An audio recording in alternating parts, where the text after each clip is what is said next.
Olá! O trabalho intitula-se Resposta de alunos e professores frente ao ruído ambiental em salas de aula da Rede Pública do Paraná. Meu nome é Heriberto Oliveira, sou doutorando em Engenharia Mecânica pela Universidade Federal do Paraná e minha linha de pesquisa é na área de acústica, orientado pelo professor Paulo Henrique Trombeta Zanin e co-orientado pela Daniele Petri Zanardo. Todos nós somos do Laboratório de Acústica Ambiental, Industrial e Conforto Acústico da UFPR.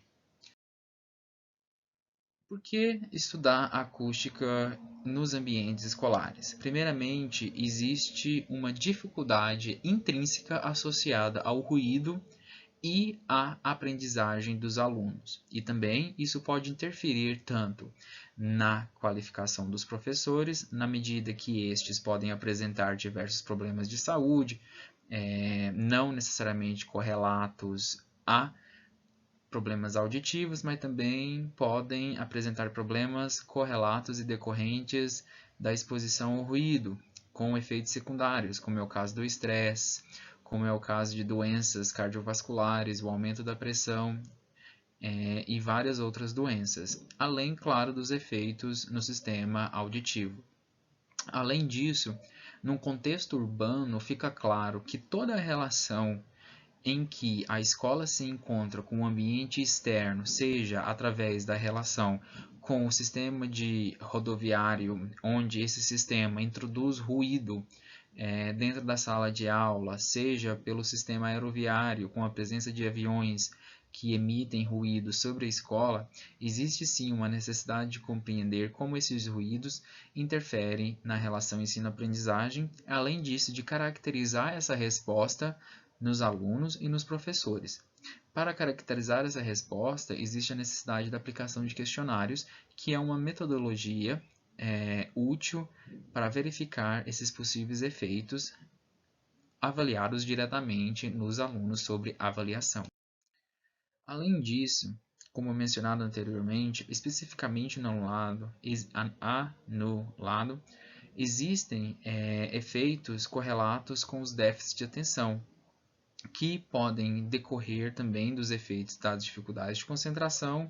Além disso, em problemas específicos, como é o caso de alunos que estão aprendendo um segundo idioma, a percepção da fala em um ambiente ruidoso ela é de extrema importância. Portanto, qualquer ruído externo ao meio ou mesmo uma acústica deficitária desse ambiente em que a criança, o aluno ou até mesmo o adulto se encontra irá impactar de forma bem mais onerosa em relação àquele aluno que apresenta uma acústica de sala adequada.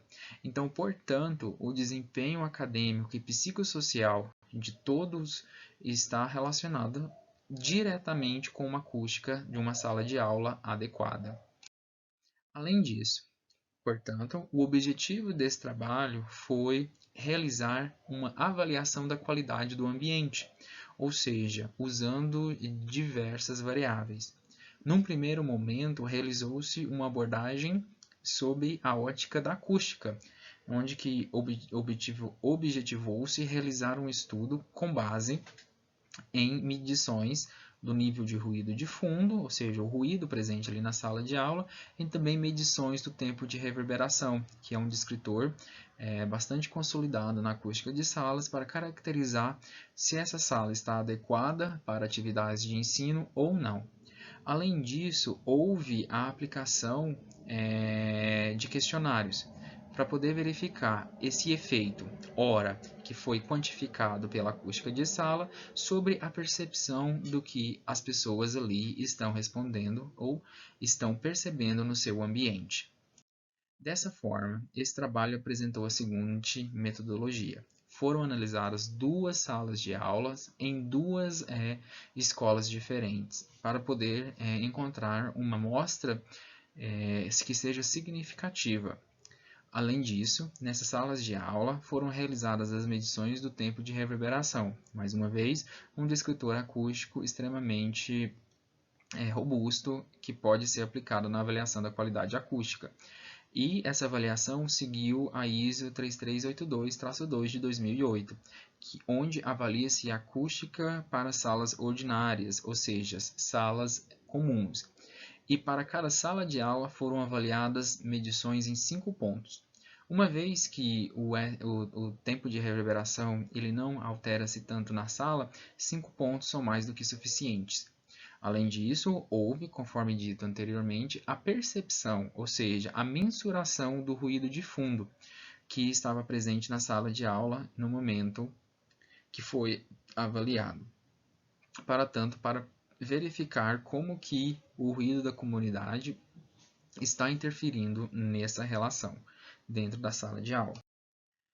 A avaliação subjetiva, ela baseou-se tanto na perspectiva do professor quanto na perspectiva do aluno.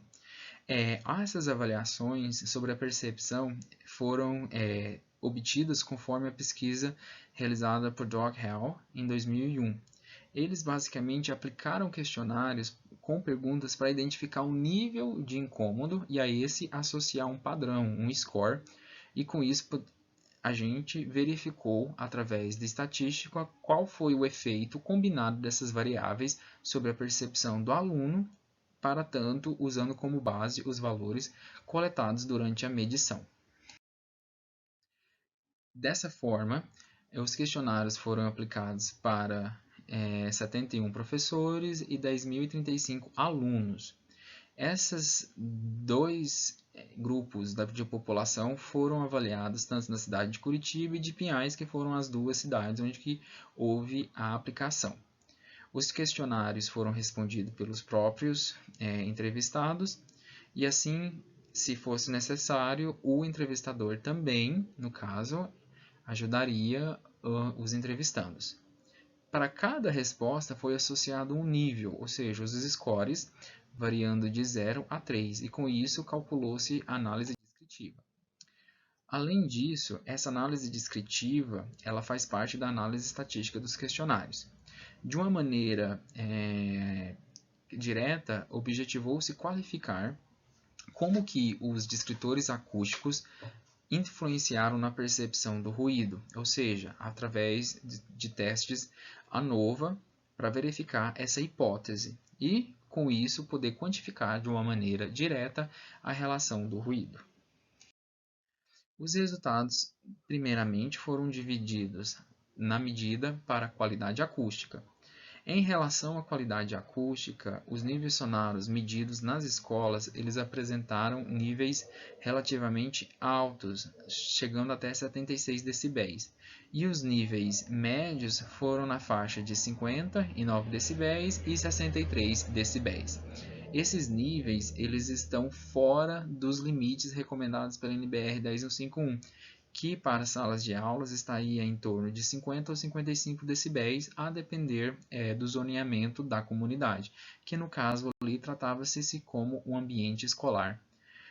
Em seguida, quando faz-se a avaliação do questionário, verificou-se que cerca de 61% dos alunos, quando avaliou-se os resultados especificamente tratando dos alunos, estes afirmaram que ouvem bem a voz do professor e apenas 40%, ou seja, próximo ali de 38%, identificaram que ouvem mais ou menos a voz do professor. Ao aplicar uma análise ANOVA, verificou-se que, de fato, os alunos consideraram a sala barulhenta, e esse valor é de extrema significância, uma vez que, de fato, correlacionando o valor das medições com o valor do questionário, esses resultados concordam. Do outro ponto de vista, quando avalia-se o resultado externo, o ruído ele atingiu valores extremamente altos, na faixa de 70 decibéis, isso tratando-se de um estabelecimento escolar. Esses alunos dizem para as escolas avaliadas que a presença de fontes externas atrapalharam muito a questão do aprendizado dentro da sala de aula. Assim também verificou-se para os professores. Os professores eles foram questionados como que o ruído se origina tanto dentro da sala de aula, ou seja, com a presença da voz dos alunos, as conversas externas no pátio, as conversas no corredor e a conversa principalmente da sala do lado. Os resultados demonstraram que, na análise descritiva demográfica dos professores, a média deles eram professores jovens, cerca de 37 anos, e também com esse público contendo aproximadamente 70% das mulheres. A análise do questionário já tinha verificado especificamente que cerca de 21% dos entrevistados já haviam precisado se afastar das suas atividades laborais devido a problemas de exposição ao ruído, o que, de maneira adiantada, já identifica um propenso índice de alta exposição ao ruído, o que faz com que o professor tenha, de maneira indireta, que elevar o seu nível vocal. Isso é caracterizado através da literatura como o efeito de Lombard, onde o usuário, ou seja, o professor, inconscientemente, ele eleva o seu tom de voz na medida, muitas das vezes falha, de não conseguir de se fazer ser entendido pelos alunos, o que na realidade somente aumenta o ruído que ali está presente naquela sala. De forma real, o que é caracterizado dentro da sala de aula é que realmente a percepção dos professores confirmou a resposta dos alunos, que indica que a sala vizinha e o ambiente externo, a comunidade, ou seja, a ambiência externa, contribui com os ruídos dentro da sala de aula, com valores relativamente altos. Além disso, foi possível verificar que, de fato, o teste quantitativo mostrou que não existiu relação entre o tipo de sala de aula, ou seja, o tipo de sala de aula não interferiu nos resultados. Isso também, mais uma vez, demonstra que ambas as salas de aula e, por consequência, as escolas estavam sujeitas à exposição prolongada ao ruído. Além disso, como prova que não houve associação entre o tipo de ruído e a influência no ensino-aprendizagem, isso pode mostrar um grande problema, que apesar de 51% dos professores reclamarem do tipo construtivo, mas o restante, 49%, achar a sala adequada, o ruído sim influencia o aprendizado dentro da sala de aula, pois a sua prevalência ainda é grande, segundo os resultados respondidos pelos professores.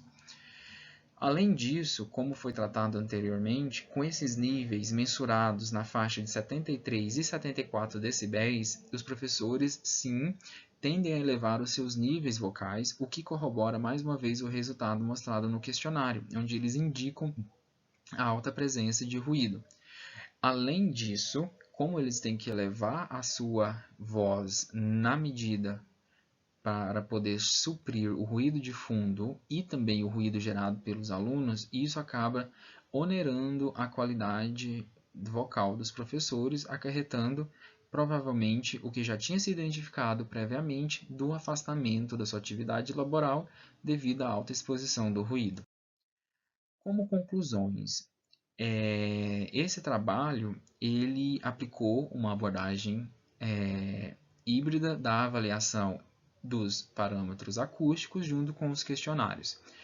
Foi verificado que tantos os níveis medidos e constatados pela resposta subjetiva dos professores estavam acima dos limites recomendados pelas normativas.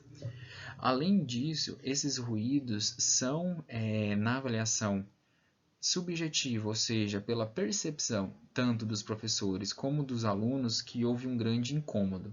E isso é um fator que afeta de maneira muito significativamente, ou seja, negativamente a relação ensino e de aprendizagem. Esses resultados, eles vêm a evidenciar que existe sim uma necessidade de intervenção nesses ambientes que foram estudados. Essa intervenção, ela seria útil para poder realizar um projeto acústico adequado né? E com isso poder fazer com que as crianças e adolescentes tenham sim um fator de acústica adequada nas suas salas. Eu agradeço a atenção de todos e esse é o fim.